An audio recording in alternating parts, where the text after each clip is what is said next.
Interaction जैसे आप लोगों की रहती रही है। सोलन में पहली बार आज एक, ये मैं प्रेस वार्ता नहीं कहूँगा, आपसे मुखातिब होंगे। आप कुछ पूछना चाहें सर से पूछ सकते हैं, और सर आपके मध्य हैं, आप जो भी पूछना चाहें मंच आपके लिए खुला। मैं सबसे पहले तो आप लोगों के लिए मेरा सबको नमस्कार। प्रेस के बंधु हैं, हमारे सभी पार्टी के पदाधिकारी हैं, सभी सीनियर लोग हैं, हमारे डिप्टी कमिश्नर हैं, ऑफिसर्स हैं। मैं आप सबका धन्यवाद करता हूं कि आप लोगों ने हमारा स्वागत किया। आज मुझे आने का मौका मिला इस बात की खुशी है। अपने पुराने साथी मेरे साथ यूथ कांग्रेस NSY से कई ऐसे साथी जिनके साथ मिलकर काम किया, और हमारे से सीनियर भी लोग बैठे हैं यहाँ।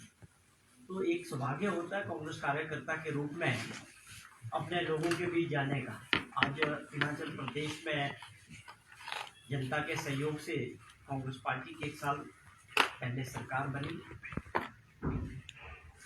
माननीय मुख्यमंत्री ठाकुर सुखविंदर सिंह सुक्खू जी की अध्यक्षता में हमारी सरकार को 1 साल का समय पूरा। आप सभी ने देखा कि 1 साल का जो समय रहा उसमें कुछ चैलेंजेस भी थे।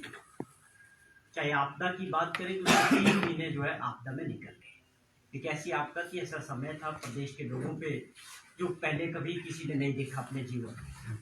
उससे किस प्रकार से सरकार ने, मुख्यमंत्री जी ने, उनके कैबिनेट के कोलीग्स ने या उनके अधिकारियों ने लोगों के लिए खड़े होकर काम किया, उसके लिए देश के अंदर पूरी दुनिया में लोगों ने उस बात को देखा भी और उस बात की सराहना भी। वो एक बुरा समय था और वो उस समय से निकले हैं बाहर। जो परिस्थितियाँ थी और भी चैलेंजेस थे। जब सरकार बनी तो एक बहुत बड़ा कर्जा प्रदेश को मिला और खजाना खाली मिला। वो अपने आप में एक चैलेंज होता है कि जब आप सरकार में बैठे तो आपके सामने खजाना खाली, फैसले लेने हैं, हर चीज़ के खर्चे भी होने थे। तो उसको लेके मुख्यमंत्री जी ने जो पहले भी नारा दिया था कि व्यवस्था परिवर्तन की सरकार है, व्यवस्थाओं को बदलने के लिए काम करेगी, तो वो शुरू की। 1 साल के सफ़र में बहुत सारी ऐसी चीज़ें हुई कि उन चैलेंजेस के बावजूद बड़े फैसले और मुख्यमंत्री जी की जो छवि आम परिवार से और आम आदमी वाली जो है वो आम जनों तक पहुंची। वो काम करते हैं सादगी के साथ लोगों के बीच बुरे वक्त में, और कुछ बड़े फैसले लेने वाले मुख्यमंत्री के तौर पर उनकी 1 साल का जो हमारी सरकार का कार्यकाल है। बहुत सारी ऐसी योजनाएं हैं जिन पे आगे बढ़ के काम किया उन चैलेंजेस के बावजूद। तो ये एक ऐसा समय था कि कुछ चीज़ों को पाइपलाइन में डाला गया जिनको आगे जाके अगले वर्षों में बाहर निकलना है जनहित में बड़े फैसले लेने के बाद। सबसे पहली प्राथमिकता थी कि हम अपनी आर्थिक स्थिति को प्रदेश की कैसे पटरी पे लाएं। मुख्यमंत्री का हर बात आपने भी कई बार सुना होगा मीडिया के जरिए, अखबार, सोशल मीडिया पे। उनका पूरा फोकस इस बात पे रहता है कि हमारी जो आर्थिक स्थिति है इसको ठीक करना सबसे बड़ी चैलेंज है। उसके लिए बड़े फैसले हुए। अगर आज वाटर बोर्ड के रूप में सेस लगाने के लिए एक बड़ा फैसला हिमाचल सरकार ने किया, तो उसके पीछे एक सोच थी कि किस प्रकार से जो हमारे पास नेचुरल रिसोर्सेज है वाटर, इस पे हम किस तरह से रेवेन्यू लेके प्रदेश की आर्थिक स्थिति को ठीक कर सकते हैं। वो एक बहुत बड़ा फैसला था। उसमें कुछ चैलेंजेस भी आए कि भारत सरकार का जो सहयोग हमको मिलना चाहिए था उसमें वो नहीं मिला। जबकि दूसरे राज्यों में आप बात करें जम्मू कश्मीर की या अपने उत्तराखंड की, वहाँ पर ऑलरेडी जो है वाटर सेस लगा है। वहाँ पर ऐसी परिस्थितियाँ नहीं बनी। हमारे केस में जितने भी हमारे राष्ट्रीय संस्थान हैं, जैसे SDVNL थे, नेशनल पावर है, दूसरे लोग जो जितने भी हाइडल पावर थे, उन लोगों ने उस लेटर के बाद अपने आप को पीछे हटाया। और ये लड़ाई लड़ेंगे और इसके जरिए प्रदेश की आर्थिक स्थिति को ठीक करेंगे। उसके अलावा आप देखें कि लगातार शराब की ठेकों की नीलामी पिछले 5 सालों में पिछली सरकार में नहीं हुई। वो इसी तरह आगे किए गए कि 10% हाइक के साथ हमारी सरकार बनते मुख्यमंत्री जी ने एक फैसला लिया कि हम इसकी ओपन ऑक्शन करें, और उस ओपन ऑक्शन करने की वजह से 650 करोड़ रुपए का एडिशनल रेवेन्यू जो है सरकार को मिला। तो एक बहुत बड़ा फैसला था कि जहां पर हम लोगों पे कोई टैक्सेस नहीं लगा सकते हिमाचल प्रदेश में, और कोई ऐसी छोटी स्टेट है, पहाड़ी राज्य है, यहाँ पर टैक्सेस के जरिए पैसा इकट्ठा करना बहुत मुश्किल है। फिजूल खर्चों के जरिए कैसे कम किए जाए और कुछ ऐसे फैसले किए जाए जिससे आर्थिक स्थिति को ठीक करें। हर व्यक्ति पे आज 1,02,000 रुपए का कर्जा है जो प्रदेश की सब जनता है। तो ये एक सोच तो पैदा करनी पड़ेगी कि इस प्रदेश को इस आर्थिक संकट से आने वाले 4 समय में कैसे बाहर निकालें। पहली बड़ी चैलेंज थी, उस पर काफ़ी अच्छे फैसले हुए। और भी बहुत सारे ऐसे एग्जाम्पल्स हैं जिसमें सरकार ने, मुख्यमंत्री जी ने आप स्थिति को आगे आने वाले समय में ठीक करने की बात की। अगर आज हम बात करें कि एक अच्छा परिवर्तन की बात है कि अगर एक दिन के अंदर 30 और 31 तारीख को 45,000 लोगों के जमीन से जुड़े हुए मामले इंतकाल हुए, तो अपने आप में बहुत बड़ी चीजें हैं। हमने भी देखा, आप सबने देखा कि ये जमीनों की जो लड़ाई है और जमीनों के जो ये झगड़े होते हैं पूरी जिंदगी चलते ही रहते हैं। किसी का आपस में पार्टीशन होना है, किसी का इंतकाल है, तो अपने आप में वो एक आदेश थे, स्ट्रॉन्ग फैसले थे, ये करने हैं, लोगों को राहत मिलनी चाहिए। उससे बहुत बड़ा फायदा लोगों को मिल रहा है और रेवेन्यू मैटर्स में जितने भी मामले हैं वो इससे तेजी आई है और लोगों को इसका फायदा है। ये एक एग्जाम्पल मैं आपको बता रहा हूँ कि किस प्रकार हमारी सरकार व्यवस्था को बदलने की बात कर रही है। और भी बहुत सारी ऐसी योजनाएं हैं जिसपे हमने जो हमारी गारंटीज की बात है, विपक्ष के लोग कई बार इस बात को लेकर चर्चा करते हैं, भाजपा के नेता, कि कांग्रेस पार्टी ने गारंटीज को लेकर क्या किया।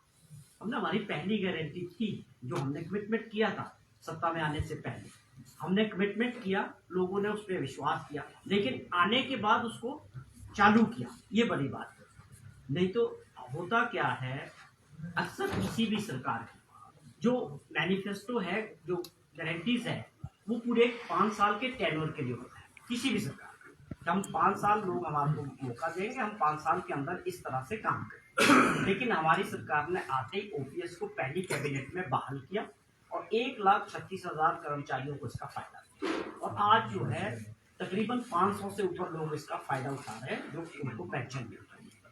पुरानी स्थिति जगह किसी को 3700 मिलती थी, आज उनको 30,000 40,000 पेंशन। वो कमिटमेंट की और भी गारंटीज पे काम किया।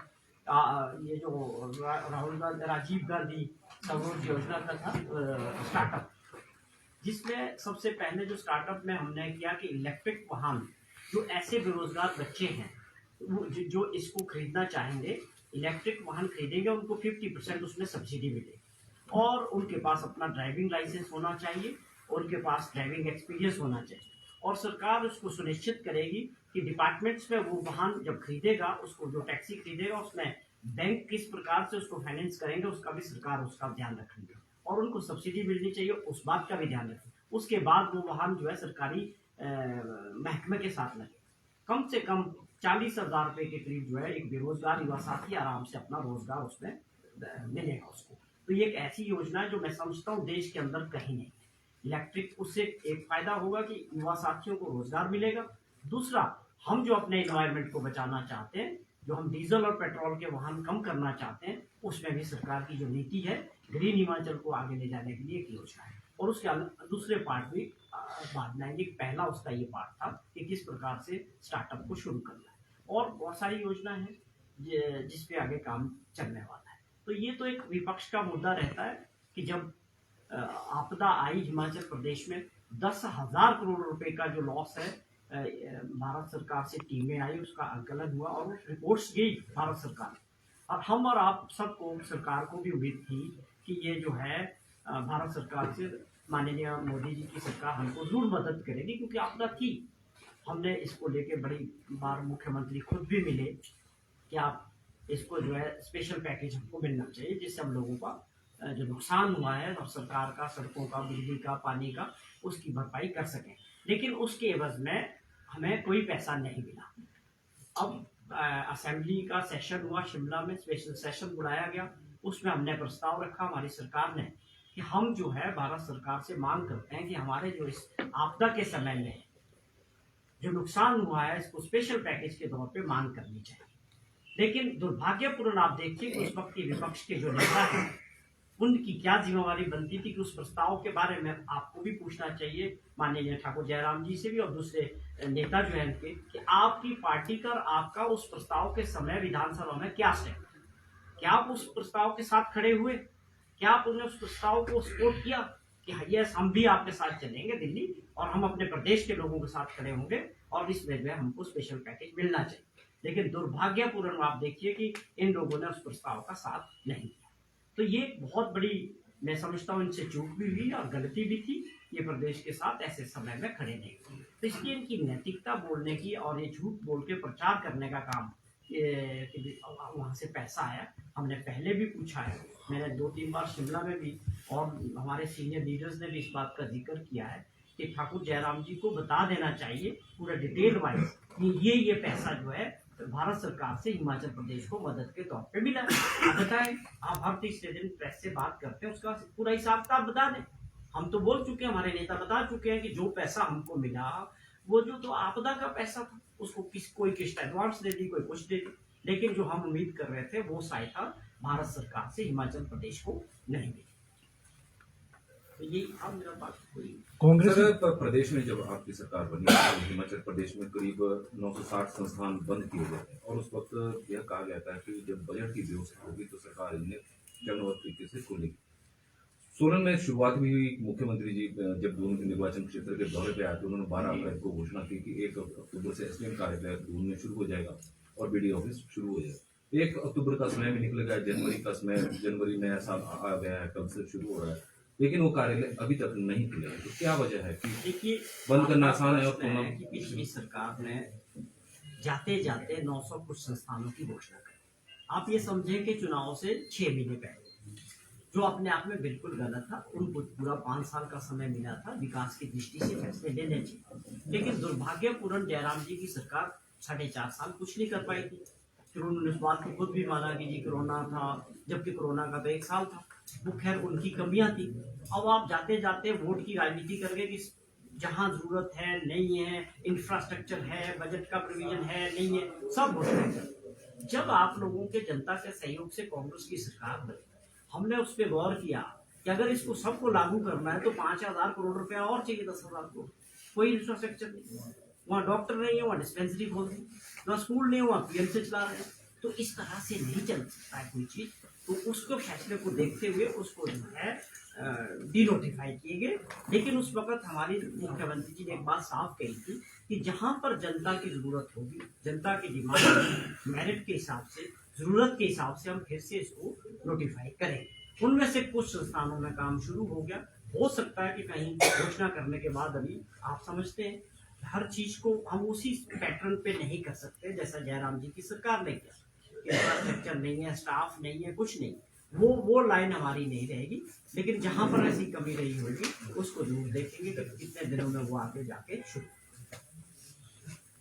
सर, कांग्रेस ने जो 10 गारंटियां दी थी, कांग्रेस ने 10 गारंटियां दी थी, भाजपा का आरोप है कि चरणबद्ध तरीके से उसे पूरा करने का वादा सरकार कर रही है, तो उसको 2024 का जो इलेक्शन है उसको प्रभावित करने का प्रयास कांग्रेस अब करने वाली है, क्योंकि 1 साल में जो गारंटियां देनी थी, पूरी करनी थी, वो नहीं कर पा रही है। साल 2024 का इलेक्शन है उसको प्रभावित करने का प्रयास कांग्रेस करेगी चरणबद्ध तरीके से, जो गारंटियां उनको पूरा करके। किस तरह देख रहे हैं उनके बयान को? देखिए, विपक्ष की मजबूरी होती है, विपक्ष के पास कोई सरकारी काम तो होता नहीं करते, उनको तो सिर्फ ये देखना है कि हमको क्या करना है। और ये भाजपा के अंदर इस वक्त थोड़ी सी मैं देख रहा हूँ कि थोड़ी अपनी कुछ वर्चस्वों की लड़ाई कि मीडिया के जरिए बना रहा है, लीडरशिप अपने को होता है हम में, वो भी कुछ चल रहा है। लेकिन सच्चाई ये है कि जो गारंटीज होती है किसी भी दल की, या हमारी बात करें, हमारी सारी गारंटीज 5 साल के लिए होती है और 5 साल में हम इसको पूरा करते हैं। लेकिन मुख्यमंत्री जी ने बात की है कि हम 4 साल के समय सारी गारंटीज को पूरी करेंगे, और गारंटी के अलावा भी बहुत सारा काम करेंगे। जो गारंटियां नहीं है, जो प्रोमिस नहीं है प्रदेश के लोगों, वो ऐसी भी बहुत सारी योजनाओं पे काम हो रहा है। जैसा अभी जिक्र किया कि हमारी गारंटी थी कि हम हर एक असेंबली में 3 मीडियम इंग्लिश स्कूल स्टार्ट करेंगे, लेकिन हमारी सरकार ने फैसला लिया कि हम 3 नहीं, पूरे सरकारी स्कूलों में ही मीडियम इंग्लिश शुरू करें। तो वो हमारी कमिटमेंट तो 3 की थी, लेकिन हमने बोला जितने भी सरकारी स्कूल है उसमें सब में जो है पढ़ाई की शुरुआत से ही इंग्लिश मीडियम के बच्चों को पढ़ाया जाए। उसके पीछे क्या सोच थी? सोच ये थी कि सरकारी स्कूल में पढ़ने वाले बच्चों में कभी ऐसी भावना ना रहे कि हम पब्लिक स्कूल में या जो प्राइवेट स्कूल में बच्चे पढ़ते हैं उनसे हम किसी तरह पीछे, ये भावना ना आए कि जी हम अंग्रेजी नहीं बोल पाते, हम अंग्रेजी नहीं समझ पाते। उसके मद्देनजर सरकार ने जहाँ शिक्षा नीति में और बहुत सारे बदलाव है, तो बहुत लंबी बातें हैं कि आज हम Rajiv Gandhi day boarding schools की बात हो रही है, उसमें काम चल रहा है। लेकिन ये फैसला लिया गया कि स्मार्ट क्लासेस करनी है, शिक्षा का स्तर सुधारना है। ये तो एक गारंटियों में फंस के भाजपा गारंटी गारंटी गारंटी करके, guarantee is not the only thing, गारंटियों पे तो काम होना ही है। वो तो हमने आपको प्रदेश की जनता को कहा कि हमारी गारंटी है, लेकिन एक माहौल बनाने का प्रयास लोकसभा के चुनाव के मद्देनजर भाजपा कर रही है कि जी गारंटियां थी, तो गारंटियां हैं, गारंटियों में काम हो रहा है। और मैं आपको बता दूं कि अगली और 2-3 गारंटियों में सब कमेटियां बननी है, उस पर सर्च हो रही है कहाँ पर इंफ्रास्ट्रक्चर बनाना है। कोई ऐसा नहीं है कि घोषणा करने से हो जाएगी, जी घोषणा कर दी गारंटी शुरू होगी। अगर आप बोले कि दूध लेना है, उसको खरीदना है इतने बड़े प्रदेश में, तो कहीं ना कहीं 2-4 जिला से पायलट प्रोजेक्ट इसको शुरू करेंगे। उसके बाद खरीदने के बाद उसका क्या किया जाएगा, उसको कैसे आगे उसको कन्वर्ट किया जाएगा, तो वो सारी चीजों पे काम चल रहा है। मेरी आप लोगों के माध्यम से भाजपा के नेताओं को है कि आप लोगों को कोई अच्छा सुझाव देना चाहिए। विपक्ष का मतलब ये नहीं होना चाहिए कि केवल आप जो है क्रिटिसिज्म करें। क्या आपको लगता है कि एक साल में कोई ऐसा काम नहीं किया जो भाजपा बोल सके कि नहीं ये अच्छा काम है जी, इसमें हम सरकार के साथ खड़े? वो तो उस समय भी खड़े नहीं हो सके जब प्रदेश की जनता पे आफत थी। तो उनसे तो हमारा ये सबसे बड़ा जवाब है कि उसका जवाब दे दे जयराम जी, क्या उस विधानसभा के जो प्रस्ताव था उसके साथ आप खड़े थे कि नहीं थे?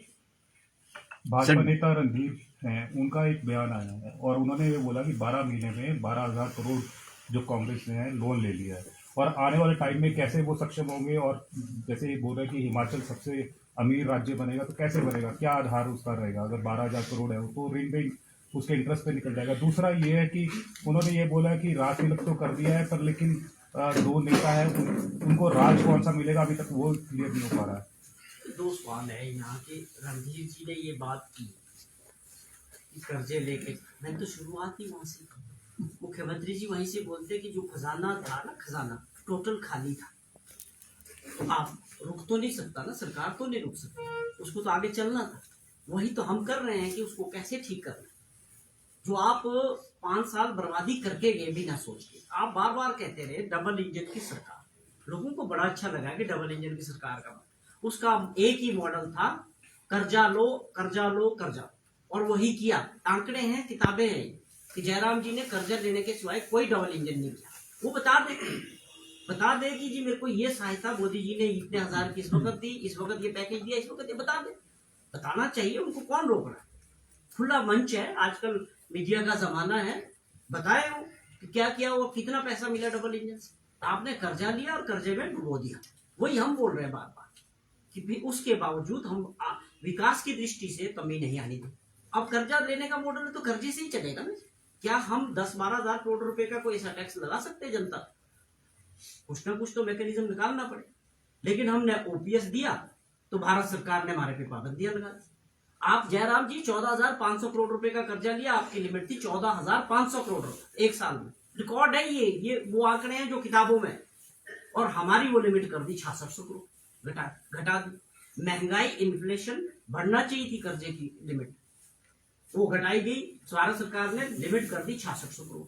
जब जयराम जी थे तो 14,500 करोड़ का कर्जा थे, हम ले सकते 6600 करोड़। और हमारी जो वर्ल्ड बैंक, एशियन बैंक, जितने भी विदेशी बैंकों से जो हमारी स्कीम आती है उसमें कैपिंग कर दी 3 साल के लिए 2700 करोड़। अब बताओ 2700 करोड़ की तो एक योजना हो, आप उसमें भी कैपिंग कर दी। तो आप तो हमारे पे बंदिश लगा रहे। हमारी आर्थिक स्थिति सुधारनी, ऐसी सुधारनी पड़ेगी जैसे मैंने जिक्र किया। आपने क्यों नहीं किया शराब के ठेकों की नीलामी? क्या मजबूरी किया बताओ? आप मुख्यमंत्री हैं, प्रदेश की जनता ने मुख्यमंत्री बनाया, आपके पास बागडोर संभाली कि आप हमारे हित के फैसले करो। आप जवाब दो, आपने क्यों नहीं किए 5 साल ठेकों के ऑप्शन? आपके सामने किताबें बता दी कि 650 करोड़ रुपया एक्स्ट्रा में। गलत काम है ये गलत फैसला हुआ सरकार। या हम वाटर सेस बना के आज सेस के जरिए लड़ाई लड़ रहे हैं, तो ये क्या गलत फैसला? कोई बोल सकता है कि हम प्रदेश हित की लड़ाई नहीं लड़? मुख्यमंत्री जी के बारे में आप सब गांव में रहने वाले लोग, आम छवि वाले आदमी, इलेक्ट्रिक कार है छोटी सी, उसमें जाते हैं, उसी में चलते हैं। पर क्या चाहता है सर आप प्रदेश के हित में कुछ चाहते हैं तो कुछ सुझाव दो। क्रिटिसिज्म करने से अच्छा कि अच्छे सुझाव दो, सरकार उसको आपके अच्छे सुझाव को लेगी। आप सोचो तो सही, बैठ के 4 लीडर बीजेपी के आपस में तो सोचो कि हमने बोलना क्या है। सर विपक्ष बोल रहा है कि सीएम सुक्खू नशे को बढ़ावा दे रहे हैं, जो झूमने वाली बात फिलहाल करंट सिनेरियो में चली कि होटलों में पहुंचाएंगे, तो ये बड़ा दुर्भाग्यपूर्ण है। इस पे क्या बोलेंगे सर आप? मेरी आप लोगों से प्रार्थना है, विपक्ष वालों को पूछो कि तुम करते क्या रहे। सुक्खू जी ने बोला हिमाचल प्रदेश में आपदा के बाद टूरिज्म का बहुत बड़ा नुकसान। टूरिज्म एक ऐसी इंडस्ट्री है जिसका 9.6 जीडीपी में कंट्रीब्यूशन है Himachal Pradesh. Apple industry, tourism industry, दो बड़े क्षेत्र हैं जो हमारे रेवेन्यू का सबसे बड़ा कंट्रीब्यूशन करते हैं। उस टूरिज्म को रिवाइव करने के लिए शिमला में पहली बार विंटर कार्निवल का आयोजन हुआ। अब आप बताओ, पूरा साल आप काम करते हैं, सब अपना अपना काम करते हैं, खूब मेहनत करते हैं। जब साल का जाने वाला समय बनता है कि आप हम लोग नाचना गाना मिलना जुलना, समाज में रहने वाले प्राणी, क्या बुराई। आप देखिए शिमला जाके आप आते रहते, एक अच्छा मेले वाला माहौल है, लोग मिलजुल रहे हैं, जिनका बिजनेस है वो उठा है, जो टूरिस्ट आया था क्रिसमस से न्यू ईयर के बीच वो एंजॉय कर रहा है। अगर उन्होंने ये बोला कि कोई आदमी घर से निकलता है सेलिब्रेशन मूड में, टूरिस्ट अगर कहीं ऐसी कोई बात हो जाए, उनसे भी कहा कि आप लोगों को भी चाहिए कि आप अपने दायरे में रहे, एंजॉय करें। और कभी ऐसा हो जाए कोई घटना कि कोई आदमी ज्यादा ही कुछ हो जाए, आप ये ना करें कि वो हवालात में, बाहर के देशों में ऐसी पुलिस होती है जो टूरिज्म को हेल्प करती है टूरिस्ट को। बाहर ऐसा नहीं है कि डंडे मारे जाते हो, वहाँ लोगों को टूरिस्ट क्या है, वो आपके लिए हमारे लिए सबसे बड़ा रोजगार पैदा करता है। जब टूरिस्ट आता है हिमाचल में तो हमारी रोजी रोटी निकलती है उससे। हमको टूरिज्म फ्रेंडली होना पड़ेगा, टूरिज्म फ्रेंडली सरकार को भी, प्रशासन को भी, इवन लोगों को भी टूरिज्म फ्रेंडली होना पड़ेगा। जब हमारी सबसे बड़ी ताकत है, सबसे बड़ी इंडस्ट्री है जो रोजगार देती है, जो पोल्यूशन नहीं देती है, तो हमें माहौल तो देना पड़े।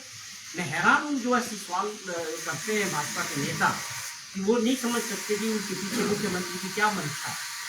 मैं ऐसे लोगों का क्या जवाब दूंगा। सर, विधानसभा के चुनाव हुए थे तो स्वास्थ्य कर्मचारियों का बहुत बड़ा समर्थन कांग्रेस को मिला था। सरकार बनते ही आपने ओपीएस को भी बहाल कर दिया, लेकिन अब वो कर्मचारी थोड़े निराश होने लगे हैं कि 2016 से उनको वेतन मांग का एक दिन नहीं मिला है। तो आगे लोकसभा चुनाव होने हैं, तो कर्मचारियों की यह मांग कब तक पूरी होने की उम्मीद है?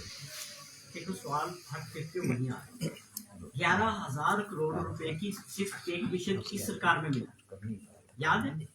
जयराम जी की सरकार ने ये सिक्स पे मिशन लागू किया, 1 रुपया नहीं दिया किसी। 11,000 करोड़ रुपए की लाइबिलिटी छोड़ो, चाहे वो सरकारी कर्मचारी है, वो पेंशन, सारी लाइबिलिटीज खड़े की खड़ी है, 1 रुपया नहीं देंगे। ऊपर से 915 इंस्टीट्यूट खोल दिया। और भाई ऐसे चलाई जाती है सरकार। आप तो चला के साइड में हो गए, प्रदेश के लोगों का तो आपने बेड़ागर्क कर दिया। आपने बिना सोचे समझे फैसले किए कि इसके दूरगामी परिणाम क्या होंगे। तो ये सारी चीजें भुगतनी पड़ रही है, इसको ठीक करने के प्रयास हो रहे हैं। सरकारी कर्मचारी भाई से मिलते भी हैं सरकार से, मुख्यमंत्री से, उनको पता है। मुख्यमंत्री जी ने अपील किया कि थोड़ा इंतजार करना पड़ेगा, बिल्कुल देंगे, और अपनी थोड़ी सी आर्थिक स्थिति ठीक हो जाए तो आपका जो देनदारी है उसको हम देना शुरू करेंगे। ये कमिटमेंट है और हमने दिया। ओल्ड पेंशन देने वाली सरकार बनना कोई आसान काम नहीं है। पूरे देश में हमारी सरकार बनी है जिन्होंने ओल्ड पेंशन स्कीम लागू भी कर दी है। और यही लोग 3 साल लगातार हजारों की संख्या में जयराम जी से मिलते रहे, घेराव करते रहे धर्मशाला में, शिमला में, विधानसभा में, इनकी किसी ने बात नहीं सुनी। लेकिन कांग्रेस पार्टी ने कमिटमेंट की, कांग्रेस पार्टी ने अपने कमिटमेंट को पूरा किया। और हम अभी भी सरकार के भी हित में, एम्प्लॉयज के हित में काम करती है, आगे भी करेंगे। Thank you.